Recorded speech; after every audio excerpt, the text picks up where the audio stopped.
ketika air banyak kena najis, namun kita ragu apakah terjadi perubahan atau tidak. Bolehkah kita bersuci dengan air tersebut? 2 kulah.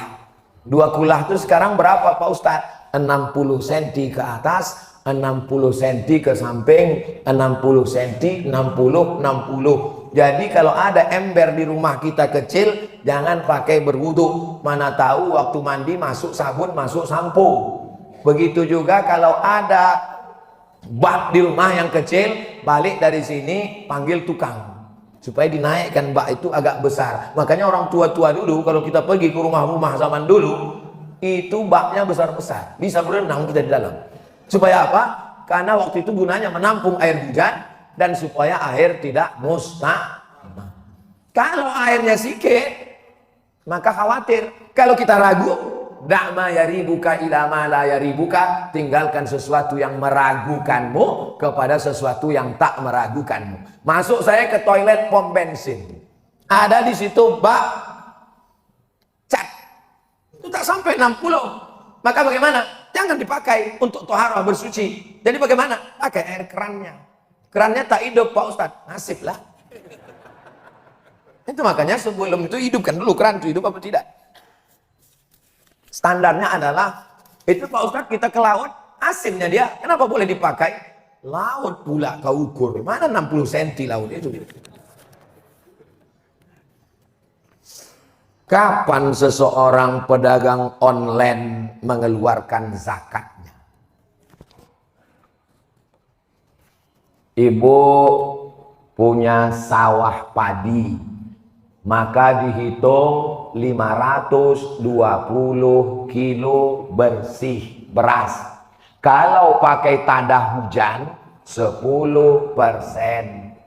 Kalau pakai irigasi, pakai biaya operasional 5%. Nah, zakat emas 85 gram. Berapa zakatnya? 2,5, bukan 25, 2,5%.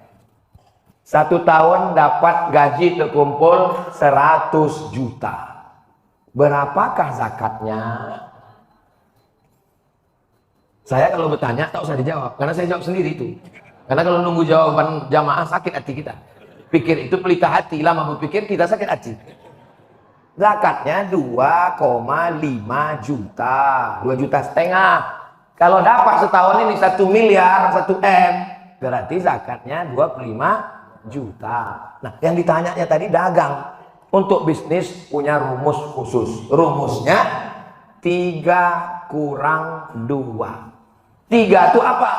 Modal yang diputar tambah untung tambah piutang kurang rugi kurang hutang. RH, modal yang diputar tambah untung tambah piutang kurang rugi kurang hutang. Kalau mencapai 85 gram emas, kalau sekarang 1 gram itu 1 juta lebih. Kalau 85 gram berarti 85 juta. Sebetulnya lebih, tapi karena kita udah lama kenal 85 juta aja lah. Jadi kalau selama setahun itu mencapai, maka dia kalau ternyata penghasilannya cuma 40 juta, tak keluar zakat karena di bawah ambang batas. Jelas? Kuulang sekali lagi. Saya kalau mengajar dulu di kampus 3 kali saya ulang. Saya tanya, jelas kurang Pak? 2 kali. Jelas kurang Pak? 3 kali. Ada yang bilang tak jelas, 2 gendangnya. Kalau aku lanjutkan, kalau tak aku gila, kau gila.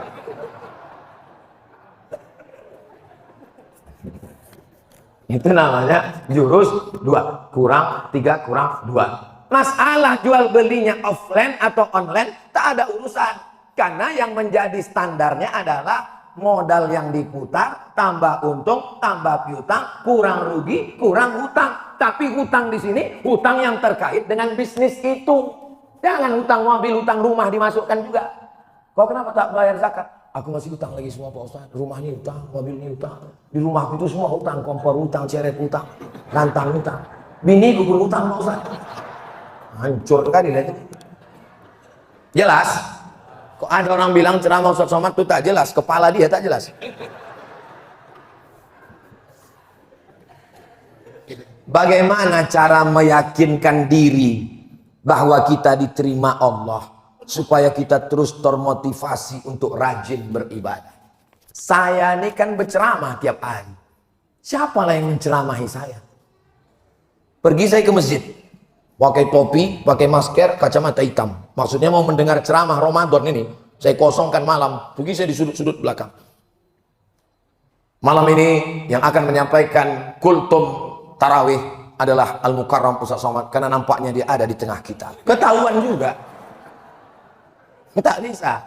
Jumpa saya Habib, saya bisikkan ke telinganya, Habib, tolong nasihati saya. Ittaqillah, takutlah sama Allah. Nasihat yang paling dalam bagi saya adalah menengok jenazah masuk liang lahat. Makanya kalau ada jenazah, saya berdiri di samping, syukur-syukur bisa izin masuk ke dalam, meletakkan jenazah, membukakan wajahnya, menempelkan hidungnya ke dinding, meletakkan tanah liat di tengkuk. Itu pelajaran luar biasa. Kalau ada suami ibu yang tak sholat, yang tak peduli jangan ibadah, nanti kalau ada orang meninggal, bawa dia, letakkan pinggir, senggolkan sedikit. Dia cukup. Ceramah tak masuk, ustadz berceramah di masjid dia tak datang. Maka itu yang paling bagus. Saya dalam sebulan memang saya cari orang meninggal, datang saya buka wajahnya, saya cium. Asal ada tukang kemarin, Ustadz, tukang kita yang bangun asrama itu meninggal Pak Ustadz. Datang saya pagi-pagi, saya buka wajahnya, saya cium. Karena itulah nasihat. Apa kata Nabi? Wa kafa bil mauti wa'iza. Cukuplah kematian sebagai nasihat. Tak bersuara, tak berbunyi, tak berhuruf. Nasihat diam 1000 bahasa. Namanya mati. Mimda mata ya bawati. Yang tahu mengeja itu berarti udah tua. Anak-anak sekarang mana tahu dia? Zaman saya dulu yang pakai alif-alif itu. Zaman anak sekarang a bataba tata sasa samba saba. Asaba juga nak kailoknya kecilnya.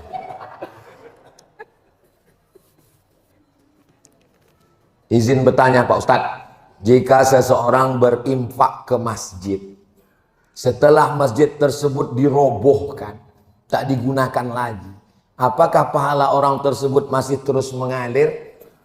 Waktu Masjid Nabawi direnovasi oleh Khalifah Utsman bin Affan, tiang-tiang korma diganti, dinding-dinding tanah liat diganti. Maka kemudian datang sahabat komplain, kalau kau ganti tak mengalirlah pahala kami. Kata Utsman bin Affan, aku pernah mendengar Nabi bersabda, keluarlah hadis ini yang selama ini dihafal oleh Sayyidina Utsman bin Affan, man bana masjidan banallah mislahu baitan fil jannah. Siapa yang membangun masjid, dibangunkan Allah untuknya satu tempat di surga. Siapa yang bangun masjid sudah dibangunkan Allah.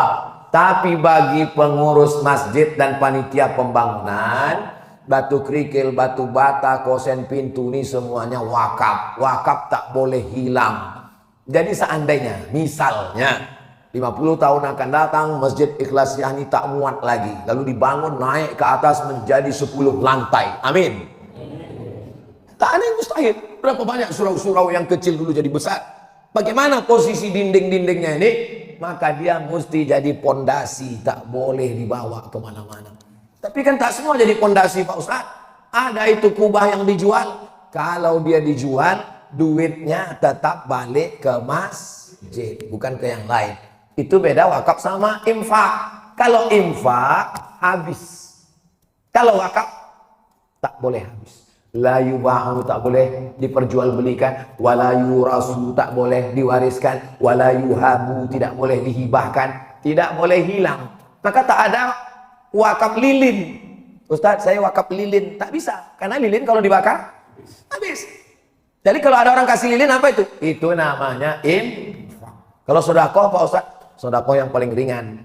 Itulah adilnya Islam. Yang tak bisa wakaf tanah, yang tak bisa sedekah duit, yang tak bisa infak duit, maka dia sedekah. Sedekah itu paling ringan. Apa dia? Senyum sedekah. Makanya kotak itu jangan buat kotak sedekah. Karena kalau kotak sedekah senyum aja orang terus lewat. Asal lewat hehe gitu dia. Maka yang tepat itu adalah kotak infak. Kotak wakaf tak bisa.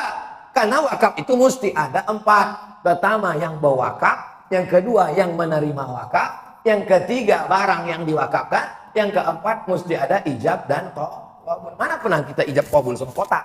Lewat kotak, wakafkan duit ini, kotak tuh menjawab, aku terima gitu. Memang mesin.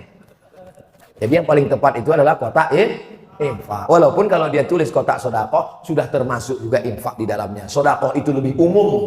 Pintu besarnya, rumah besarnya namanya sodakoh. Di dalam sodakoh itu ada zakat, ada infak, ada wakaf. Makanya ayat tentang zakat bunyinya sodakoh. Innamas shadaqatu lil fuqara wal masakin wal amilina 'alaiha wal mu'allafati qulubuhum wa fir riqab wal gharimin wa fi sabilillah wa ibnis sabil. Saya sangka saya lah yang paling tinggi derajat di masjid nih. Rupanya ada yang lebih tinggi lagi di atas. Kalau di masjid masih ada anak-anak, berbahagialah. Berarti Masjid Ikhlasiah ini 50 tahun akan datang masih tetap ramai dengan sholat berjamaah. Makanya saya tak pernah marah dengan anak-anak. Berapa kali saya mengajar anak-anak menjerit. Kenapa? Anak-anak itulah yang akan kita harapkan melanjutkan amal jariah di masjid ini insyaallah. Amin ya rabbal alamin. Di akhir majelis mari kita sama berdoa kepada Allah. Habis berdoa kita salat sunat Isyraq. Mudah-mudahan Allah berikan kita keluarga sakinah, mawaddah warahmah, anak keturunan soleh dan solehah. Diberikan Indonesia pemimpin yang adil dan amanah. Ala hazihin niyah, untuk niat yang baik-baik ini. Al-Fatihah. A'udzubillahi minasyaitonir rajim. Bismillahirrahmanirrahim. Alhamdulillahirabbil alamin arrahmanir rahim maliki yaumiddin. Iyyaka na'budu wa iyyaka nasta'in. Ihdinas shiratal mustaqim, shiratal ladzina an'amta 'alaihim ghairil maghdubi 'alaihim waladdallin. Amin. Rabbana ighfir lana dzunubana wa liwalidayna warhamhuma kama rabbayana shaghira. Rabbana la tuzigh qulubana ba'da idh hadaitana wa hab lana min ladunka rahmah. Rabbana innaka antal wahhab. Rabbana taqabbal minna innaka antas samiul alim wa tub alaina innaka antat tawwabur rahim. Rabbana la tu'akhidna in nasina wa akhtana.